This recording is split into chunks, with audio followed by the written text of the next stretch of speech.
Hello, folks. We're down the line for the last time this season from Cape Cod with political analyst, author, and historian Dr. James D. Boys. I'm Michael L. Roberts. This is the American Chronicle.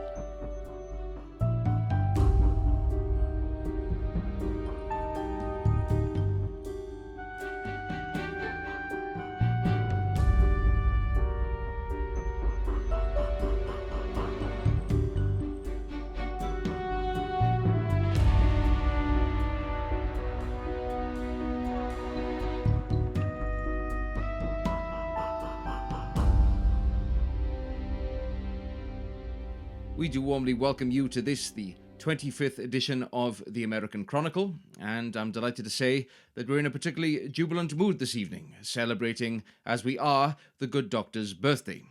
Here, of course, the 7th of December is a date which lives in infamy for more than one reason. James, to you on the other side of the Atlantic this evening, a very happy birthday, many happy returns, and may each of those returns be more glorious than the last.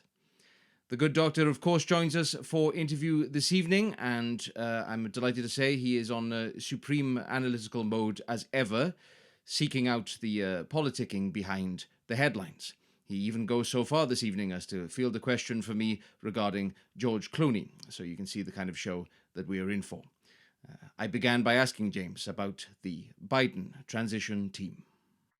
So there's a few things have happened since we spoke last. As you rightly point out, Joe Biden has begun announcing both what will be members of his White House staff as who do not require Senate confirmation, as well as naming nominees for cabinet positions and other positions also, which will require Senate confirmation. So that's two distinct groups of people. It's notable, I think, that his communications team are going to be made up for the first time solely of women. There's no men on the team, which is an interesting step forward. Some people, of course, have pointed to the fact that Donald Trump has had a number of women running his communications team, including, of course, Sarah Huckabee Sanders, as well as others. But I think it's notable that Joe Biden's team is going to be solely made up of women.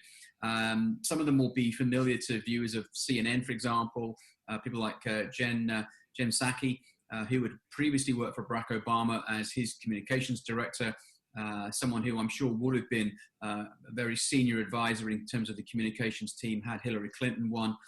Will be the most visible face, I think, of the Biden White House as she comes in as press secretary. We've also seen, I think, individuals coming in to fill out the national security team. So we've seen Tony Blinken, for example, nominated as Secretary of State. Not particularly surprising, perhaps, though some people, I think, thought that perhaps Dr. Susan Rice was going to get a look in. I think she must be one of the most disappointed people at this point, quite frankly. She was someone who many people believed was going to be Barack Obama's second-term Secretary of State. She had a calamitous rollout back in 2012, of course. Some people might remember she got basically the blame for what happened with regard to Benghazi. And as a result, I think her star has dimmed. Wouldn't be surprised if there was some role for her, but I'm not quite sure where at this point. Jake Sullivan has come in. He's been named as National Security Advisor, a position that doesn't require a Senate confirmation. Again, someone who would have almost certainly, actually I'll go further, would guaranteed have been filled that role had Hillary Clinton won some 4 years ago. And that, I think, is the pattern which we're seeing, is the people who have been put forward, whose names have been released, are by and large people who would have filled identical roles, quite frankly, some 4 years ago had Hillary Clinton prevailed. So I think one of the names to watch out for in the coming couple of days as we move into what will be the Senate confirmation hearings is a woman called Neera Tanden. You might not have heard of it yet, but I think you're going to, because I think of all the individuals that Joe Biden is going to and has nominated for Senate confirmation, she is the one who might end up very well falling short. And I say that it's interesting. She headed up and has headed up the Center for American Progress, which is a think tank in Washington, D.C. that was very, very close to Hillary Clinton. It was going to be, I think, the main think tank that would have, again, fed into a Hillary Clinton presidency. She's someone who I think, however, is going to become the focus of the ire of the Republican senators who are going to pick up on statements that she's made previously. She was, for example, very critical of the Brett Kavanaugh nomination process. She was very critical of Senator Susan Collins out of Maine, for example. And the problem is that Joe Biden can name anybody he wants. He can nominate anybody he wants for the Senate. Unfortunately, he needs the Senate to confirm them. And to do that, he needs to get a simple majority, not a super majority, but a simple majority. He needs every Democrat to come out and vote for him. I remind everybody that at the moment, the Senate is on a razor-thin margin.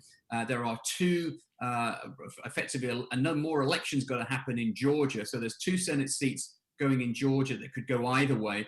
If the Republicans take those seats, then that puts the Democrats very much in the minority in the Senate. If the Republicans lose them both, then all of a sudden things become very easy for Joe Biden because he'll have a majority in the Senate. I think that's unlikely. And historically, these elections that follow a presidential election have not been kind to the president-elect and his party.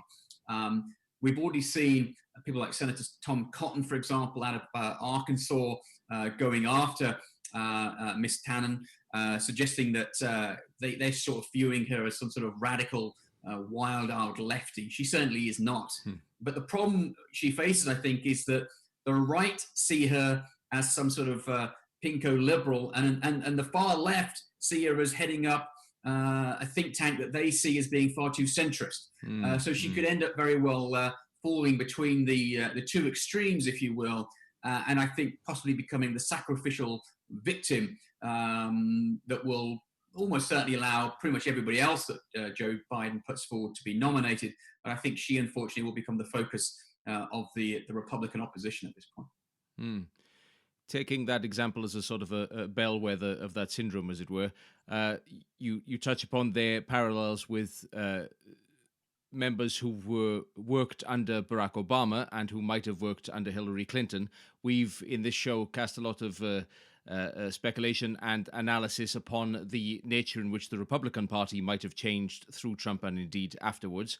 To what extent, as Biden becomes the president-elect, has the Democrat Party changed from the days of Barack Obama?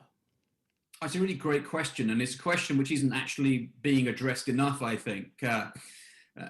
Very clearly, I think that what you're seeing is a likelihood of a schism opening up within the Democratic Party. And what I mean by that is this. Joe Biden is many things, but he is not a wild-eyed member of the progressive movement of the Democratic Party. He is a very embodiment of centrism within the Democratic Party.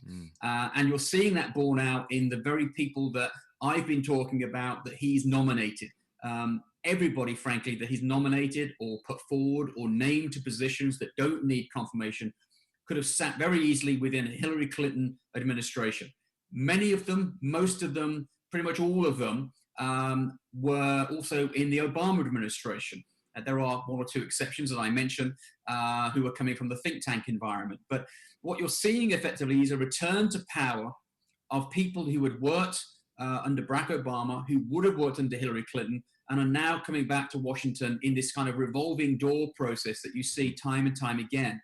Where that becomes problematic, however, is that these centrist Democrats have very little in common with the younger generation, those progressives who have come up, who are sort of formed around what's known as the squad, people like AOC, for example, out there on what would be seen as the progressive fringe of the Democratic Party. They see these nominees as being very much yesterday's people. This isn't even about age, I should point out, because of course, the embodiment of the progressive party, part of the party, is very much with AOC, but would also include people like Senator Elizabeth Warren out of Massachusetts here, people like Bernie Sanders, for example. Neither of those 2 individuals, those elder senators, who of course ran for the Democratic nomination earlier in the year, have so far been touted for anything. And at this point, I'm willing to put my neck out and say they won't be. Not only do they not sit with Joe Biden's political ethos, but also that would mean having to take 2 members of the Democratic Party out of the Senate. And that would open up a whole process whereby they'd need to be replaced on a short-term basis, depending upon their particular states and how that would game out. So you don't want to be taking members of your party out of the Senate if at best you've got a slim working majority and at worst you're in a minority. So those 2 individuals, I think, are going to remain where they are and be relatively unhappy, I think, with many of the more centrist members of the Democratic Party who are going to return to power in Washington, D.C. come January next year. What I can assure you, however, therefore, is that not only will Joe Biden face a challenge with regard to getting some of his nominees confirmed in the Senate, where they will face challenges from both the left of his own party and also the right of the Republican Party, but we'll see that challenge, I think, borne out time and time again when it comes to the passage of legislation through the Senate in particular, where, of course, Joe Biden will need a working majority to get anything through and onto the legislation books. In terms of taking forward the narrative that we explored 2 weeks ago now in the previous episode, as far as the Democrats' impression of the transition is concerned, how are they presently framing it in terms of a sense of access to records and access to the presidential daily briefings, which I know you and I have covered in glorious success over the years, and to what extent is that borne out in terms of their strategy or otherwise? So again, since we last spoke, there has been progress in this direction. Previously, the individual who was responsible for signing off and allowing the transition to officially begin had refused to do so. That has now changed, and both Joe Biden and incoming Vice President-elect Kamala Harris are now receiving presidential daily briefings. So they are getting up to speed with regard to the intelligence that they will need to take office and run the United States from a foreign policy point of view. What you're also seeing, which is interesting, I think, of course, is the move to start staffing these individual entities. They are starting a little bit behind the schedule, but not as far behind, of course, as the George W. Bush transition, which, of course, wasn't able to begin its transition until the second week of December back in 2000. So there is movement, there is progress, and we're starting to see that borne out, just as there also is with regard to, for example, the very process of certifying the votes across the country. On that point, let's explore the manner in which the votes are being counted across the country and the manner in which we're now dealing with a sense of foregone conclusions compared to that which we previously analysed, please. So Donald Trump has been spending the last 2 weeks or so kicking up a storm, basically, quote unquote, conceding nothing and challenging the veracity of the votes in various states. The problem is that, as we discussed last time, there is a locked-in timetable for these states to be moving forward and certifying results. And by the end of play here Monday night, the 6 states that Trump had been looking at, and those are Georgia, Michigan, Pennsylvania, Arizona, Nevada, and Wisconsin, will have all certified their results, and they will have all shown the result that Donald Trump has not been happy with. The funny thing about all this, of course, is that some states, if you have a very close result, will trigger an automatic recount. Some states, if there isn't that narrow margin of victory, you can pay for a recount, and that hasn't been occurring. The problem is that it costs several $1 million to do that. The Trump team have been outright raising money from private individuals trying to get American citizens to pay for Donald Trump to have a recount in states, paying up to $3 million for the privilege of doing so, only for those recounts to come back in and not only to declare that Donald Trump still lost, but actually in many cases to increase Joe Biden's margin of victory, albeit by a couple of hundred votes. But the imagery of it must be shocking for Donald Trump, I think. as he continues to challenge the veracity of these votes. I remind everybody, of course, that this is not simply as Donald Trump would have you believe, shifty Democrat cities run by shifty Democratic mayors. This is a statewide ballot we're talking about, and a number of these states, of course, have Republican governors. So he's not getting any joy from the individual recounts in these states. Neither is he getting any joy from the courts, it must be said, because what you've seen is this farcical situation play out over the last couple of weeks, where the Trump team have put forward what it called its elite strike force. If you can hear me rolling my eyes at that point, I hope that came through. Led by Rudy Giuliani, of course, and others who have held press conferences in the most unbecoming of situations, really making fools of themselves, talking about how they're on the verge of unleashing all this data and fact which will tip this. The problem is what they're doing is they're making outlandish claims in public, mainly talking to an echo chamber of Trump supporters, it must be said, feeding this false narrative that this election has been somehow stolen. The problem is as soon as they move into court, and they are asked point blank by a justice, by a judge, are you alleging fraud? And if so, how? They are actually turning around and saying, oh, no. We're not alleging fraud. And the reason for that, of course, is that if they make that claim in a court, you're in a whole world of legal pain when you cannot prove it. And they have produced absolutely not a scintilla of evidence in court to justify some of the outlandish claims that they are making in public. And this is actually very, very dangerous because, of course, what that presents is this idea that they've got the proof, they're going to move into court, and then when the courts kick them out, they are then coming forward and saying, oh, well, of course, it's because the court system is part of the deep state, which is against us. And yet these are justices which have been nominated and put forward by none other than, guess who? Donald Trump. These are Republican appointed justices. Trump is now turning around and saying, well, that attorney general of mine, Bill Barr, is in on it as well. The FBI are in on it as well. These people who've been appointed by Donald Trump. The current director of the FBI is a Trump appointee. The head of the Justice Department, Attorney General William Barr, is a Trump appointee and has done everything possible to defend Donald Trump during his tenure in office. So, it's getting to that crazy part whereby they're starting to eat their own.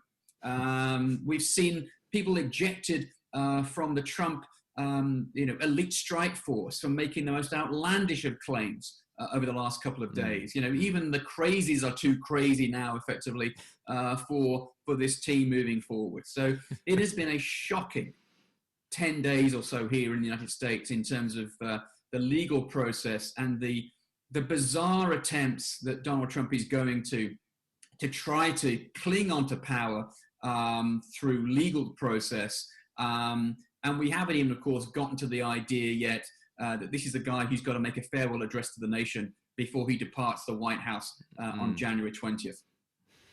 By way of follow-up on the too crazy for the crazies there, to what extent do you feel that Trump has shifted from our analysis 2 weeks ago in terms of how he is dealing with this, the potential transition, his acceptance of it, and the manner in which he is framing it to his devoted followers? Well, there's clear ambiguity. On the one hand, he has clearly permitted his team to begin the official transition. And yet the very next thing he's saying, I concede nothing. So he seems, I think, prepared to accept that he will have to leave the White House. But I don't believe for a second that he's accepting the results of the election. That, of course, in many people's view, is a complete contradiction. But I think the distinction to draw here is between Trump's recognition that he is not going to be able to overturn the election results. And yet he will never, I think, accept the fact that he has lost to Joe Biden. And to his dying day, I'm convinced that he will be clinging to this idea that somehow he was robbed. I remind everybody, of course, that this is someone who, despite winning the presidency quite fairly by anybody's standards back 4 years ago, that wasn't enough. He then went on to say, well, of course, I would have won the popular vote if only the vote was legitimate, suggesting that Hillary Clinton's popular vote victory was somehow illegitimate. Well, if you think that's what he was thinking when he won, imagine what he thinks now he's lost. And of course, we are already seeing signs coming out of the White House that this individual is not going to accept the result. He might be forced to leave the White House come Inauguration Day, but he does not look set to follow the norms of the transition, which have been in place now for centuries, quite frankly. The precedent whereby the outgoing president will welcome the incoming president-elect to the White House on the morning of the transition. They will travel to the Capitol building together in a show of national unity, and the outgoing president would sit there and quietly and politely listen to the inaugural address of the new incoming president. That looks almost a certainty not to happen this January. Nobody, I think, is forecasting that Donald Trump will engage in that. And indeed, as I tweeted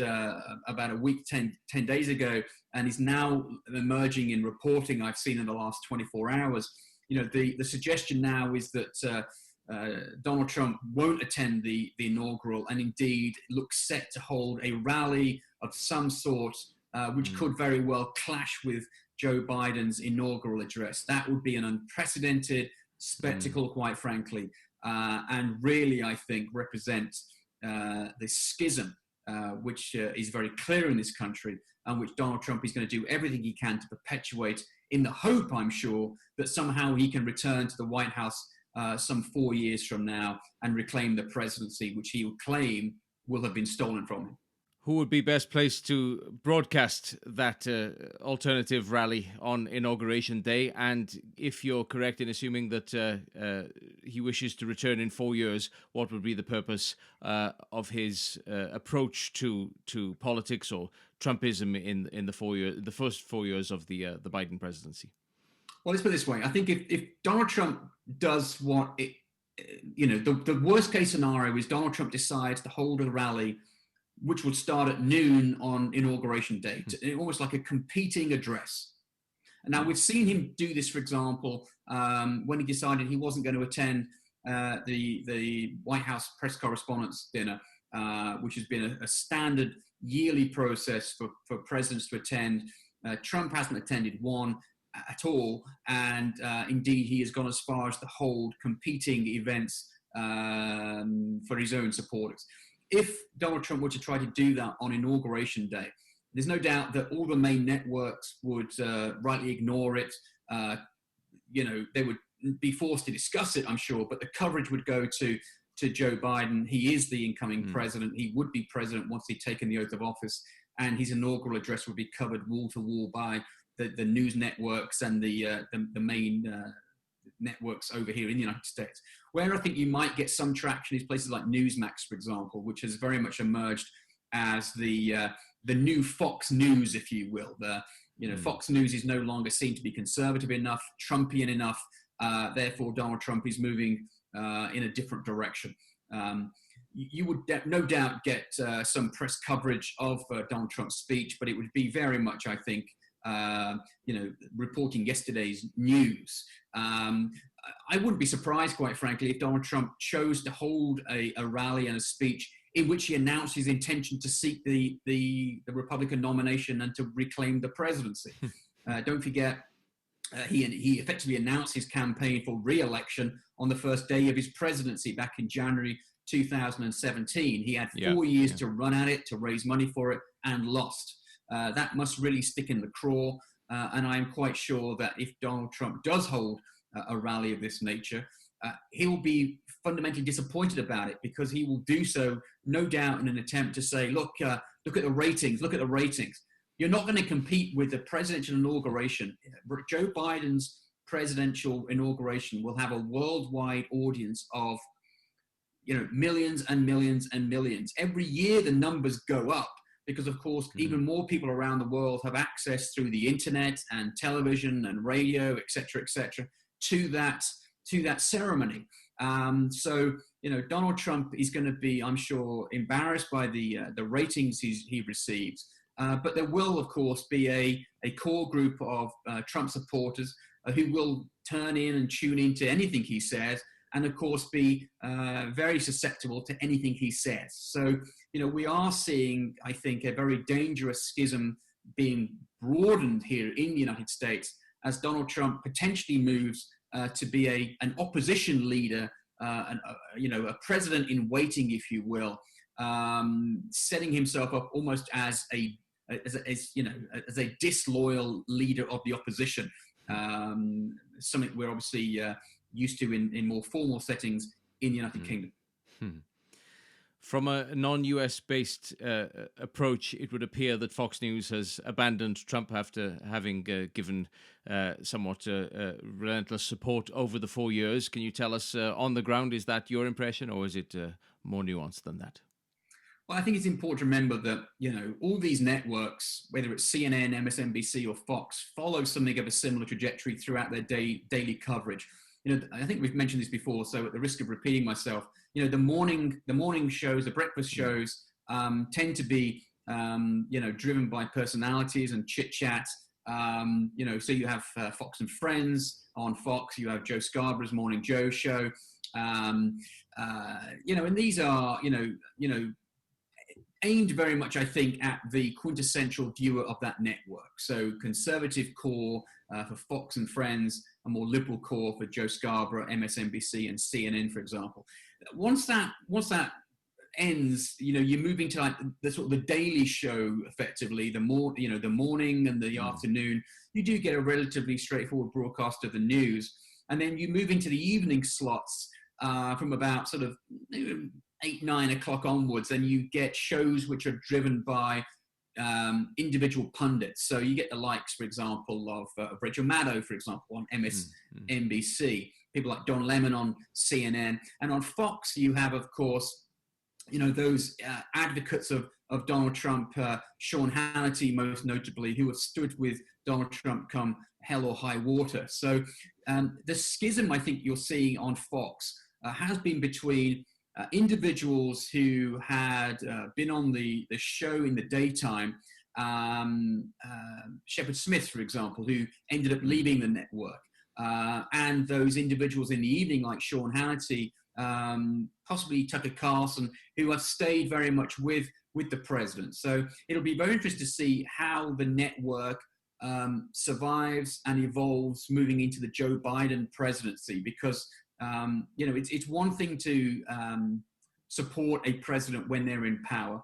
What do you do when you don't have someone to rally around and you can merely attack, which I'm sure they'll be doing with regard to Joe Biden. So it's an evolving process at the network. Very clearly, the Murdoch family is also in an evolutionary process. When you think about the position of Rupert Murdoch, the position of his sons, some of the statements that they've made with regard to their potential disenchantment with the direction of travel at Fox, the death of Roger Ailes, who was obviously singularly important in launching that network. It is a network in flux, and the defeat of Donald Trump, I think, will only exacerbate the evolution of that network as it moves into the Biden era. I should add also, don't forget, of course, that Fox News faces not only the challenge of being a conservative network in an era of Joe Biden, but it will also, of course, face challenges from the right, from organizations like Newsmax, for example, and the continuing suggestion that Donald Trump is talking about launching some sort of a media outlet of his own. I think that latter is perhaps unlikely because of the just the processes involved and the costs involved of launching a viable conservative national network. Far easier, I think, for Donald Trump to move his affiliation from Fox to Newsmax, where, of course, he'd have an existing network to tap into and to basically run his campaign for re-election, if he does indeed decide to do so through that existing network. By way of historical context, your thoughts on the following. I saw George Clooney reflecting on his film Good Night and Good Luck recently in terms of the coverage of Ed Murrow and McCarthyism, suggesting that whilst Ed Murrow was seen as a force for good insofar as exposing the darkness of McCarthyism, it did open the door, this shift from news being a fact reporting based system to the introduction of opinion of the anchor. And as Clooney had it, you would hope that you'd end up with a Walter Cronkite rather than a Sean Hannity, but either way, it opened the door for both. Your thoughts on that open door, please, and its impact upon the electorate in every presidential cycle. Yeah, it's an interesting thought to consider. As you said, one of the challenges, I think, and we have to be very, very careful. One of the things I'm always trying to be very, very mindful of is that we are talking about politics and there are, two camps always. It's very easy to look, I think, at liberal commentators and say, aren't they wonderful? It's great. They've got a valid point, and to somehow dismiss commentators from the right. Well, of course, each side has a right to their own platforms. In the United States, you do have a very different approach to the delivery of the news than you do in the United Kingdom. And you simply, there are things that are said, there are shows that are aired that you simply could not screen in the United Kingdom because of press regulations with regard to broadcasting. And I had to say that's a good thing. It's one thing to watch some American news whilst you're in the United Kingdom. I can assure you, the United States broadcast media leaves a lot to be desired domestically when you come to watch it, because it is just so blatantly skewed one way or the other. The idea that a Democrat president will get a fair crack on Fox is pretty much unheard of, just as a Republican president getting a fair crack on MSNBC or CNN, even when they do something right, is equally unlikely, it must be said. So, frankly, a plague on both their houses. And you see this playing out because, these people are very smart people. Rachel Maddow, I believe, has a PhD. You've got, some very smart, educated individuals. These people are not fools, blinded to one strategy or another. They understand very well the nuance, but the way they focus the delivery of their material is very much geared to a very specific audience. There's very little time for nuance. It would be too easy to say, the right's a little bit worse. What I would say, I think, is that Fox News has a very aggressive style. People like Sean Hannity, it's very red meat. It's talking to a very distinct Republican audience. Its delivery is less nuanced, perhaps, than some of the people on CNN and Fox. But both sides are equally as guilty as the other of simply playing to the gallery, of having an opinion-led show rather than a news-led show. There simply is not on MSNBC, CNN, Fox News, what we think of as that classic English approach to the news, which is you start off with the lead story that might take 3 or 4 minutes worth, and you move steadily down the level of importance, with each news report getting an introduction, a piece of video shot explaining the events of the day before moving on to the next. It's all opinion-led. And the problem, of course, is that we live in an era in which everybody seems to be able to claim possession and of their own facts as much as their own opinion. And that becomes increasingly problematic when you're trying to stitch a country back together, when you're hearing both sides have their views amplified on a nightly basis, full of vitriol, and one side claiming their own facts, the other side claiming their facts, and neither side giving an inch, quite frankly. Both sides are as bad as each other. And moving forward, Joe Biden's efforts to try and stitch this country together again after the tumultuous years of Donald Trump, I think, are going to be held hostage, not only by his opponents in the Republican Party, his opponents on the fringe of the Democratic Party, but also by those pundits on cable news who, of course, make so much money having those opinions, printing them in books, getting those opinions out there. and they're certainly not about to be tempering their attitudes anytime soon to help foster a sense of national unity. Dr. James D. Boys in world-beating form there as ever. My thanks to him for taking the time to talk on his birthday, and to you magnificent people who, over 2 seasons in 2020, have turned out in your thousands to listen to the show. You have sustained us, and we are enormously grateful. It's important on such an occasion as this to avoid any sort of roundup language cliches. And yet, I find myself looking back as such. The opening question of this evening related to the Biden transition team, and indeed one of the very first questions I ever asked James in interview was at a conference that addressed the Trump transition team some 4 years ago. Come to think of it, the first question I ever asked James went something like this. Donald Trump wishes to make America great again. For many, that means make America white again. In the mind of Donald Trump, when was America great? The fierce and dizzyingly intellectual answer I received to that question was the spark that ignited the tinderbox, as it were, that leads us to this very night. And I'm delighted that that has been the case as such. Until next time, and the inauguration of President Joe Biden, you've been watching The American Chronicle, a 12th Peer Production 2020. Good luck, happy holidays, and ever onward to you all.